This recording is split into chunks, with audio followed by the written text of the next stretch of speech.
Welcome to Sweet Tea and Therapy with A&P, the podcast where we spill all the tea, from discussing the latest trends in pop culture to delving into the depths of therapy. We're here to demystify it all. I'm Adrienne McCollum Smith. And I'm Pamela Tippett. Together, we're your hosts on this journey through the world of media, lifestyle, and therapy. Whether you're sipping sweet tea or seeking solace, we've got you covered. So grab your favorite beverage, settle in, and join us as we navigate the intersections of therapy and everyday life. Subscribe, listen, and let's dive into the conversations that matter. On this episode of Sweet Tea and Therapy with A&P, let's dive right into this week's tea. You've got Angel Reese, who has a reputation for the type of energy that she brings to the game. Like, she's got a lot of attitude. She gonna talk shit. She just brings a whole energy to it. And really, I've enjoyed watching her.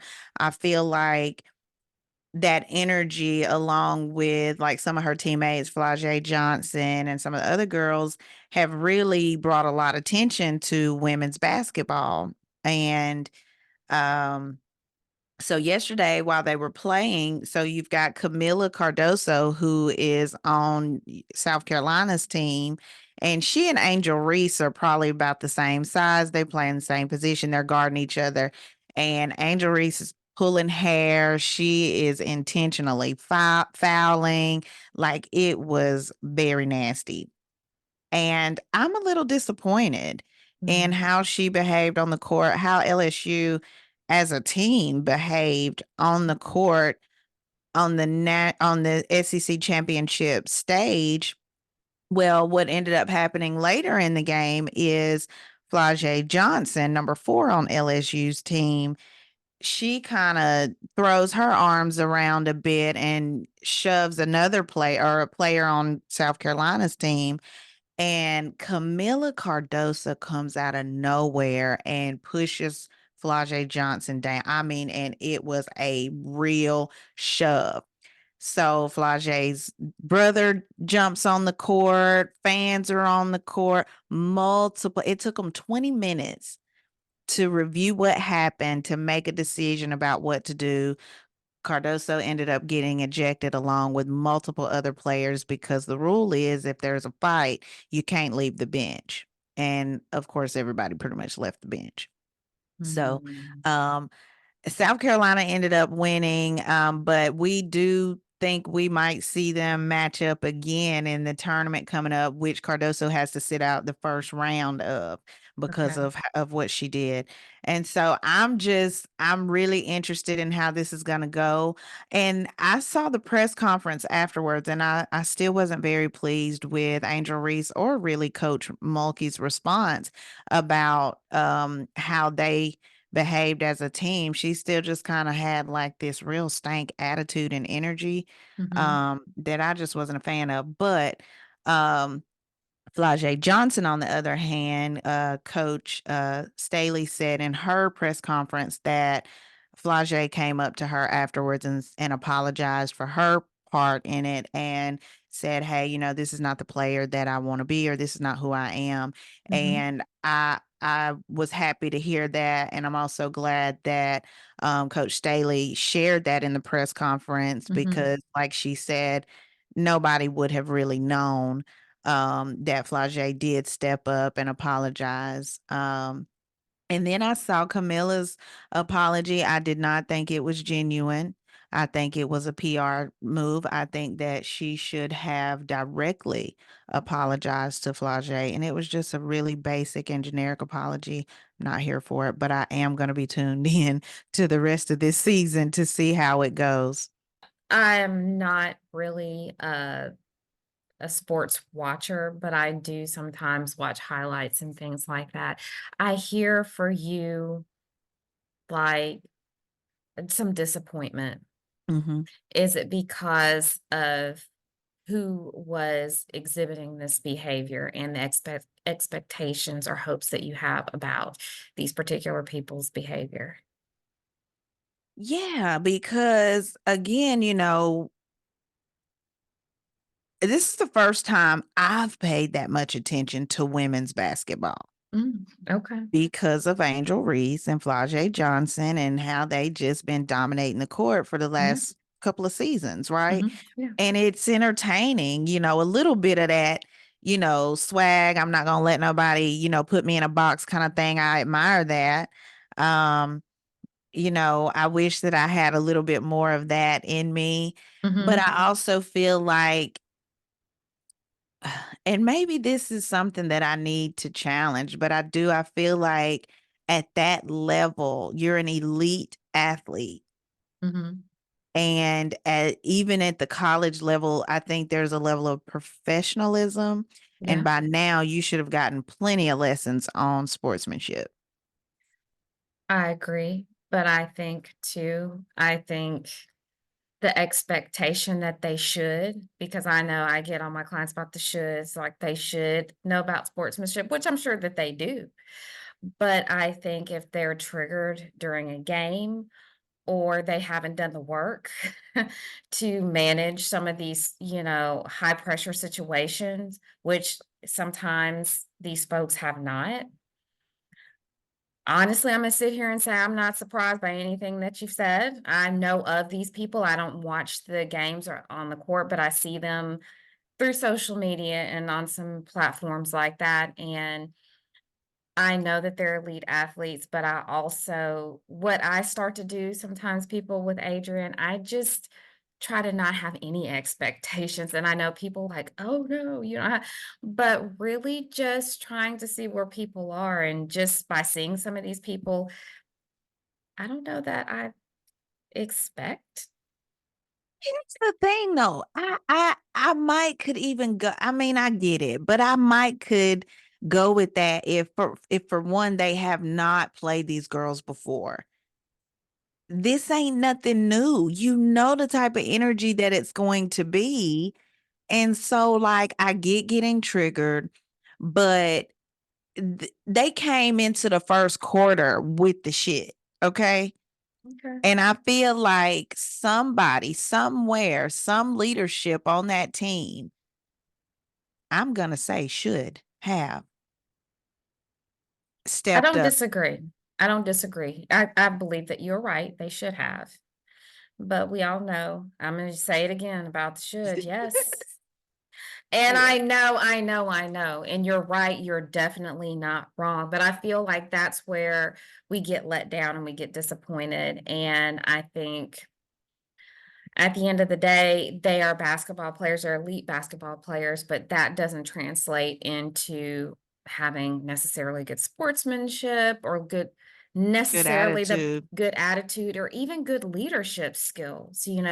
So sometimes when I'm really disappointed with people, no matter whether it's somebody that I kind of admire, who is a public figure or somebody in my personal life, if I'm disappointed in them, I'm like, did you let your expectations maybe get a little out of check? Did you expect something that or assume something that maybe was just an assumption? So even with my personal life, people, I do that with myself. It's like when I'm really let down. I'm like, what were your expectations of this person in this situation? And I'm gonna sit here and be honest, a lot of times, yeah, there I have to manage those. So sometimes with this, you're right. They should know better. Those things shouldn't be happening. Somebody should have stepped in. Things should have happened. But at the end of the day, yeah. What that brings me to is accountability. And so with these people that we support, who holds them accountable? Like I get that again. I get it. I Mhm. get the because even Coach Staley was saying how, sometimes in these sports it gets competitive and your emotions can get the best of you. True. I get that, but I also just think that they all knew what was at stake and they all knew that the other team was going to try to get them off of their game. Why did y'all let it work? I'm going to go out on a ledge here with this. And kind of say that for some people in these type of situations, and I don't know if you know people like that, it's almost better for them to go down in flames than to let somebody punk them or to look like they're being bested or to look weak or to not look like they're going to handle their business, that like they're not going to stand on business. And I Mhm. have met people who like you could list all the consequences and they will still to your face say, I don't give a god Mhm. darn about anything that you just said. I'm not gonna let anybody Disrespect me. disrespect me. I know you've heard that before. Yeah, I have, and, a lot of people have lost their lives, Mhm. whether it be to death or prison, over the construct of respect, Very true. Very and true. that shows up a lot in our community. I don't know about, other people, but Yep. I know for Black folks, we're big on respect. I know. And I get it. The logical part of me gets it. Mhm, me But too. then there's like, if I don't really know somebody, like, why do I just expect them? I mean, the expectation, yes, there's pleasantries and manners and things like that. Yes, I expect, like basic manners. Mhm. But to always have somebody just respect me if they don't, like, if I don't know you, like at the end of the day, yes, I might be off put that you don't say or do certain things a certain way. But if we don't have any kind of real relationship, why does it matter at the end of the day? Like, if you respect me or not. I mean, yes, I expect basic manners, but at the end of the day, even with that, like if I don't know you, like, mhm, Yeah. mm, But I think a lot of times, when I hear people get so upset and passionate about being disrespected, it's usually not somebody they don't know. Usually it's somebody that's very close to them, or at least has some access to them. yeah, Yeah. okay. I guess that's true, but I sometimes I hear it's just like somebody disrespected me, and it's not all. I mean, it's just not completely random, but Mhm. also somebody that's kind of inconsequential overall. It's like it doesn't really matter one way or another. So I think like kind of looking at why do you feel like it matters how everybody perceives you? Yes, it matters how people treat you. Yes, it does matter. I'm not saying it doesn't. But honestly, if you look at the flip side of that, if you're always worried about how everybody thinks and feels about you, you're always going to probably be upset. Like you're always going to be triggered. Cause yeah. Yeah. Yeah. I don't know. I really hated that, and I don't want to. I'm not ready to turn my back on Miss Reese. But girl, get it together. Okay. You got millions of dollars, I guess. Yeah, you got these NIL deals, you got millions of followers. And you're young. I don't have a dog in the fight. She don't care about me. I'm nobody to her, but I just think, she has a lot of potential to just be great. And I think that she Mhm. could let her attitude ruin what could be for her in the future. And I just think that if I were her big sister or her mama, I would try my best to let her know that.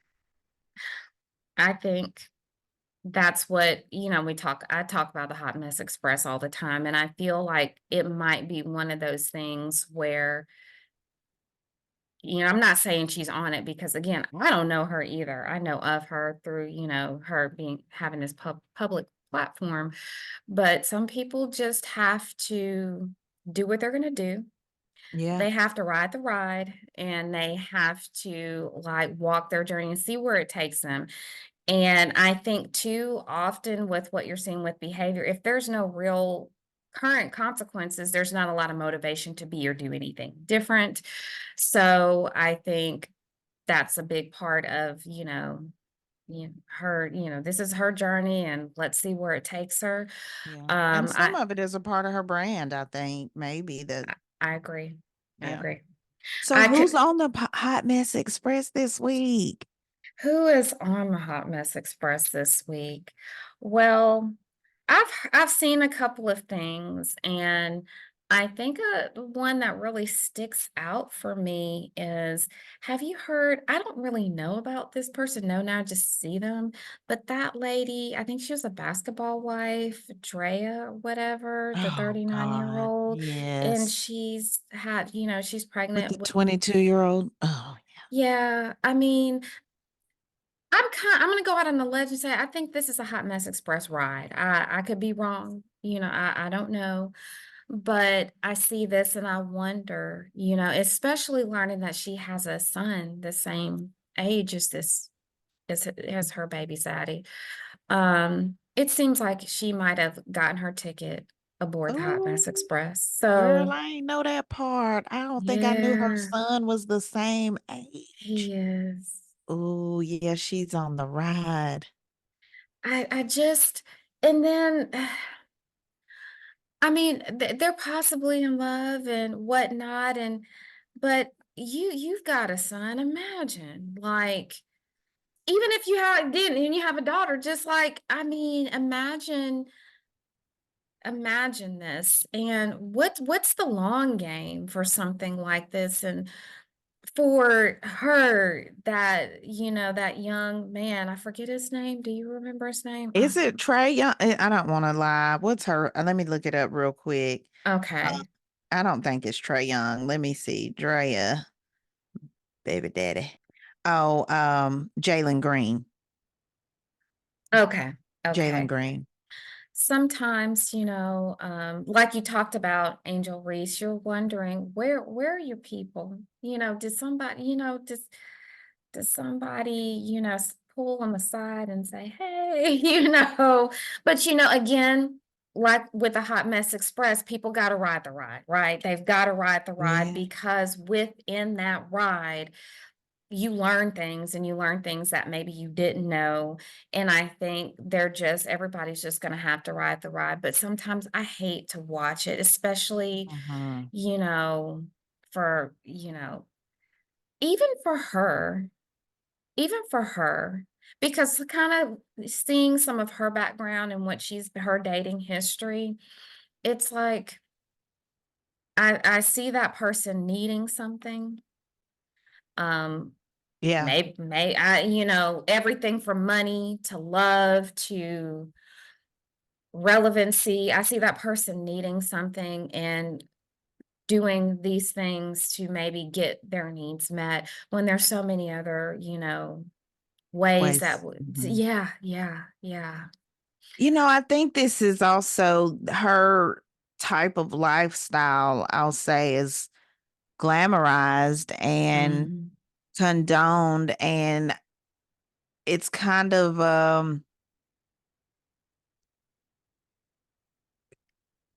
like part of some women's move, like we're decentering men and we're doing all these Yeah. things, and it's kind of like, oh, the men for all these decades have been so shitty, we should just start treating them the way that they treat us and discard them and that, devalue them and basically get what you can get because, well, that's how they do us, you know. Well, Mm, this is maddening for me, and I almost it's don't like to talk about it, but I feel it's like those type of mindsets keep our community kind of mhm. in this pattern is where we struggle to connect with each other. Yep, yep. And yeah. Do you think it's the programming? Do you think that some of this is by design? I've heard people say that often with the Mhm. black man being removed from the home. We could Mhm. go all the way back to slavery, but if you think about back when, when Clinton was in office and the war on drugs and what was all that about? So you remove the black man, and so now I think black women have we're more educated, more money in some cases. But now you got the Sexy Reds of the world. I know we had that talk. You know how I feel about her, but the music, and don't get me wrong, I like some ratchet shit now. I I love do too. me some Cardi B. I like Meg. I have my picks and chooses with it. So I'm not completely like crapping on it, but I am saying we need to be careful with what we're supporting. Yeah. And Yeah. yeah. What do you think about that? I think, I believe there is some truth in like the socialization in the program. I do believe that there's some there, but I also, because I like to look at both sides of things, know that we always have choices. Mhm. Yes, we might have seen things in the program from things, but in 2024, we have choices that we can make, and we don't have to continue to perpetuate certain things. And especially, when we know that some of the things we're perpetuating is a one-way ticket to the Hot Mess Express. Like, yes, I believe that there are things, there's a generational trauma, there's socialization, there's programming. Yes, all of that is there. But we also have choices. And it's like we're in a habit loop. I feel like we're in a habit loop. I talk about that a lot here too. How can we disrupt it? You know, and I think even with the situation with Drea and Jalen, I think maybe what's wrong with even dating without bringing like the babies? And you know what I'm saying? It's like, and I know why. I'm not Yep, dumb. People, yep. listeners out there, I know the, the bag. Yes, The everybody's trying to money. get to the bag. I'm aware. But why do I mean, there's so many choices that we have, but I know that we're stuck in a habit loop. And I think awareness of like the patterns that we're in, yes, being aware of the programming, but also being aware of how to disrupt patterns, I think is appropriate too for people who are frequent passengers on the Hot Mess Express. And from what I can gather from some social media research is that Drea, at least, I don't know, this young man barely has had time to have that much of a digital footprint. Well, no, maybe because he's a Gen Z, so he probably has a lifetime of a digital footprint.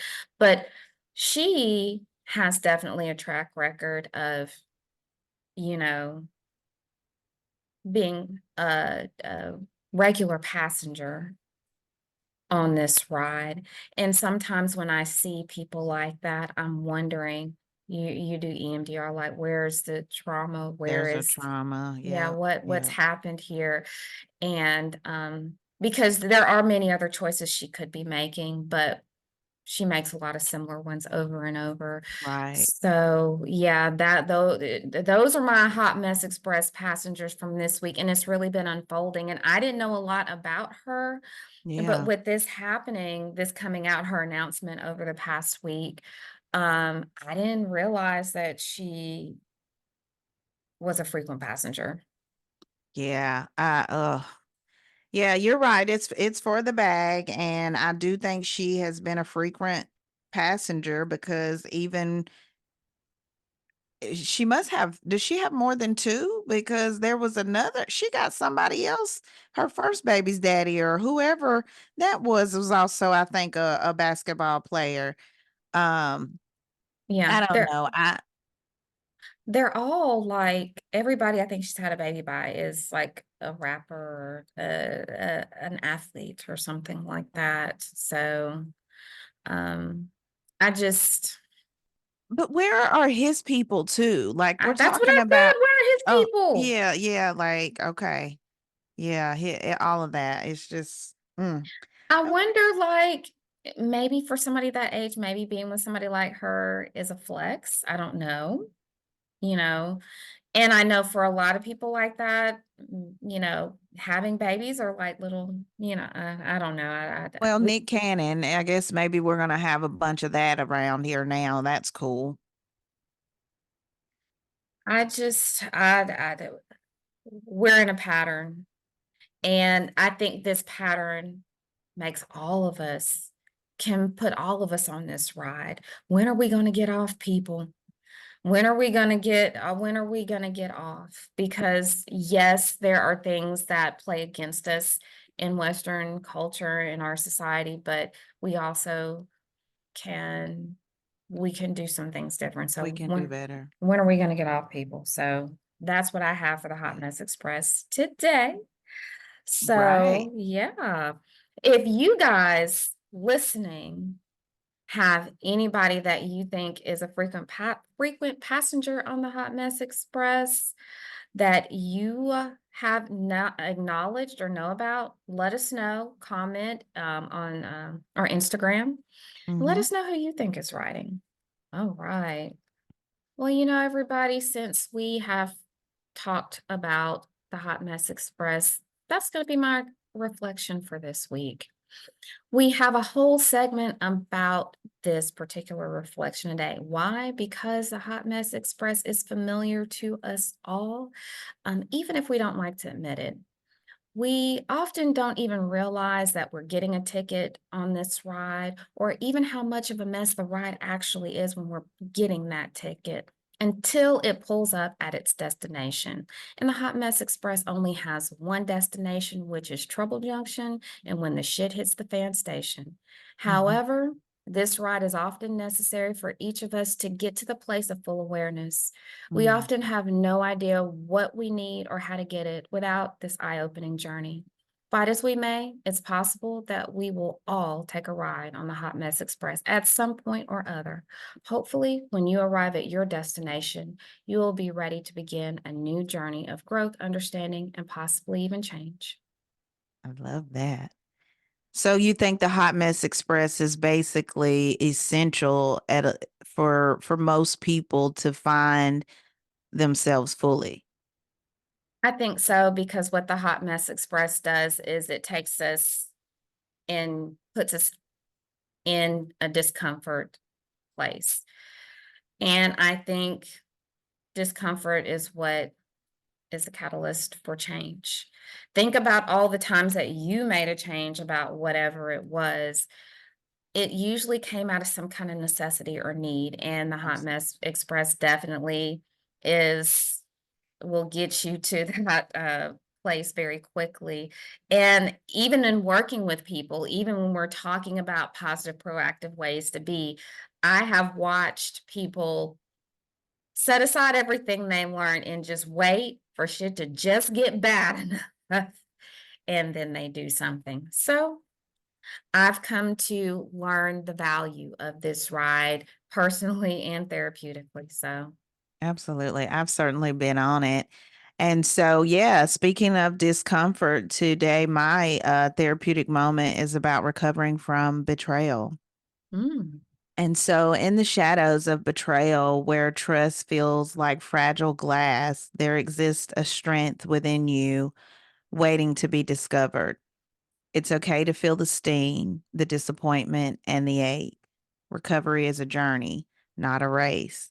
As you navigate the path of healing, remember that your heart, though wounded, possesses an incredible capacity to mend. Allow time to be your ally and self compassion to be your guide. In the aftermath of betrayal, rediscover the contours of your identity. You are not defined by the actions of others, but by the grace with which you rise. Embrace the lessons learned, for they are stepping stones towards a wiser, more empowered version of yourself. Healing is not a linear process, it's a dance of progress and setbacks.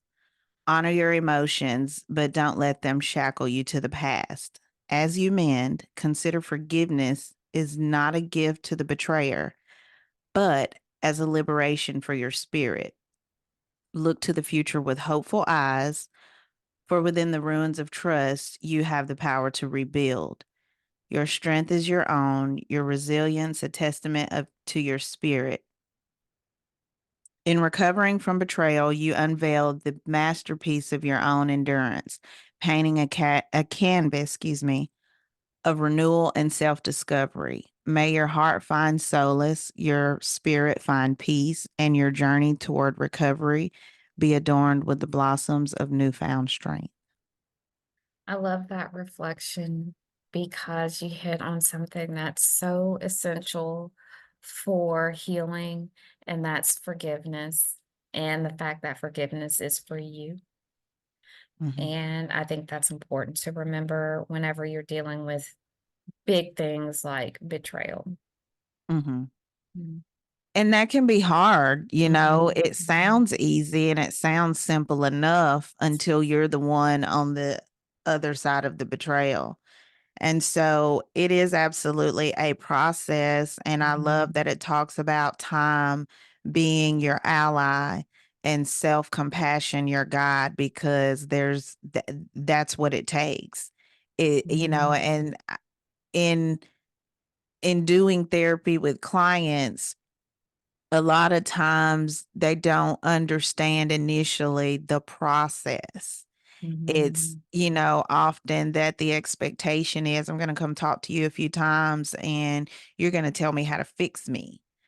And it's like, no, no, no, no. You actually have to go through the process of feeling and dealing and processing what's happened in your past, what's happening now, how it's affecting you. It's Mhm. not just oh, I'm going to go and do 25 Right. jumping jacks and I'll feel better tomorrow. Like, Right. I love that you said that. I like to say here, beware the fix. mm, That's one of my favorite things to say to people because that really resonated with me when you said people come in, they're like, okay, you're gonna meet a few times, tell me what to do. I won't see you again till the next crisis. No, no, no. This is the word process. I keep hearing that in your reflection, and I think that is something to really remember about any mental health journey, or really a lot of different journeys. You have to have patience with the process, and there is no fix. And like another one of my favorite sayings is, I have lots of them. It's like, if I had the fix, I would be rich and famous and not sitting here with you doing this. So absolutely. right now, let's put that out there. So, but I love that you said that. And I think I remind people of that all the time. Um, Time, self-compassion, forgiveness of self, others, all Mhm, of those mhm. things are good messages for whatever healing journey you're on. So thank you for that reflection today. That was a good one. You're welcome. I think my last little point on that you mentioned, which wasn't specifically said in the reflection, but forgiveness of self too. Mhm. You talked earlier about having expectations. Mhm. And I know that I have had to Mhm. forgive myself for Mhm. having expectations that I didn't play the tape all the way out for, and that I certainly didn't communicate to whoever it was that I had the expectations for. And Mhm. so, finding myself on the Hot Mess Express and trying to get off is like, okay, sister girl, like, what's your part in this? Ah, oh my gosh, that what a great way to wrap this episode up because I think doesn't it always come to that? And a lot of when you have ridden on the Hot Mess Express, if you really gonna get off, you really have to ask yourself that thing that right there. What is my part in this? And I think you can't really get off Yeah, until you can do that part. So wow, what a great way to end this one. That was a good one right there. I like very that a good. lot. I like that. All right, Miss Adrian, thank you for this episode. Until next time, friend. Until next time, we'll see y'all. Thank you for tuning in to this episode of Sweet Tea and Therapy with AMP. We hope you enjoyed diving into the behind the scenes world of therapy and everything in between with us.